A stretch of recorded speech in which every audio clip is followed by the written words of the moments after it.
Welcome to the Master Cars Pro channel. Today we'll talk about the problems and weaknesses of Volvo XC90. The Volvo XC90 is a very practical family car and a school-run favorite, yet it's also a comfortable long-distance cruiser. That comfort is partly down to supple suspension, but the XC90 also has a fantastically supportive seats, and although the interior looks dated, it's solid and hard wearing. The fact that the XC90 has seating for 7 adds to its popularity with families. There's plenty of room for adults in the front 5 seats, and these all slide and recline individually. However, the third row is the best left to kids because leg and head room are tight. Even when all the seats are in use, the boot should be big enough for the weekly food shop, and the rear seats can be folded into the floor when they're not needed, leaving enough space for family's holiday luggage. The driver sits up high, as you would expect in a 4x4 with excellent forward visibility, although the high bonnet makes it tricky to see the front corners of the car, which can make the XC90 harder to maneuver in tight space. Don't expect to have much fun driving the XC90 either. It leans over dramatically when you turn into corners, and the steering is nowhere near as responsive as a BMW X5S. The diesel engines sound gruff at low speeds and send quite a lot of vibration through the steering wheel. Don't go thinking that you'll able to run a Volvo XC90 on a shoestring. This is a big, complex vehicle, and it takes a fair vat of cash to look after one. Servicing will cost about the same as it would for a BMW X5, which means it should cost less than a Mercedes M-Class. What's more, it should be cheaper to insure than either of those rivals. You'll be doing well to see 20 mpg with the V8 petrol, and none of the other petrols are likely to average more than a low 20 mpg in daily use. The diesels, meanwhile, should be good for mid 30 mpg as long as it's been serviced regularly. The XC90 is generally a very reliable car, and it's well screwed together, so if there are any ill-fitting pieces of trim or uneven panel gaps, be suspicious. The car has probably been abused and may have suffered crush damage. Look underneath for any signs of damage caused by off-road use. Check the car's four corners for parking damage easily caused, especially at the front, and ensure door mirrors adjust properly, and watch for cracks in the reflective glass. If you want an automatic XC90, and believe us, you do, then you're looking for a car badged Geartronic.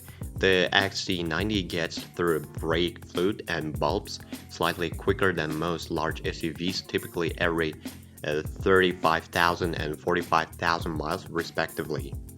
However, it's better than average for brake discs, brake pads, and wiper blades.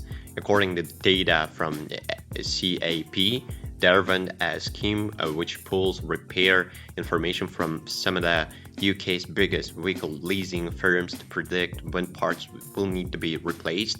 The data also shows that XC90s can usually cover more than 100,000 miles before owners experience any problems with engine, diesel, particulate filter, suspension, or electrics.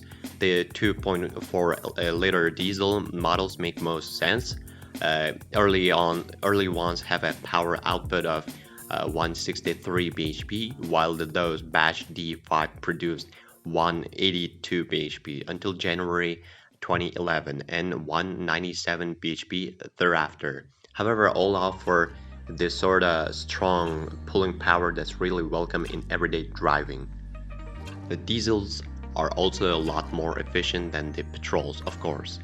But if you don't mind bankrolling the oil companies during your XC90 ownership, there's a wider choice of petrol models. Our preference is the 210 bhp 2.5 liter, which was introduced in autumn 2004 and is marginally less thirsty than the 272 bhp 2.9 liter T6. Both are turbocharged in 2006 to 36 bhp 3.2 and rapid 4.4 V6 0 to 62 miles per hour in 6.9 seconds.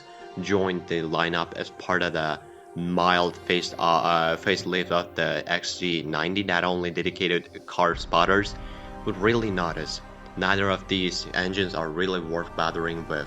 However, whatever version you go for, safety kit is good for a car that was introduced so long ago.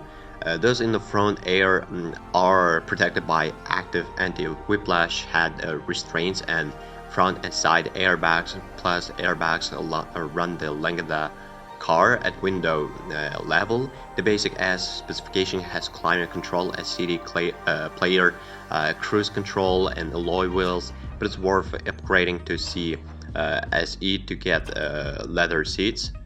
The R design, sold from 2008, offers a sportier look.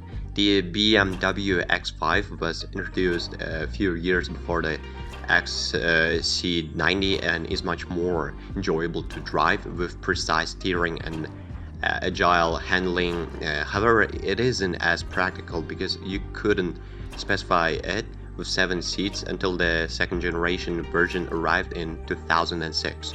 And even then, the third row seats were both optional and tiny.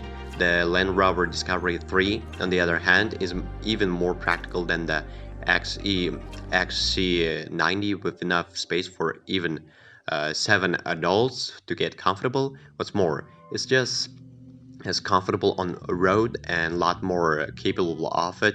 However, the Discovery's poor reliability record might make you think twice. If you don't need 7 seats, then the Lexus RX is also worth considering. Despite having numb steering, it's all available as a petrol-electric hybrid. It's incredibly well equipped and probably has the best reliability record of any SUV on sale. Well, if you are the owner of this car, then please describe the problems that you had to face during the operation of the car. Perhaps it is your feedback that'll help viewers when choosing a car. That's it for today. Thanks everyone for attention. It isn't much work for you to subscribe to the channel. See you soon.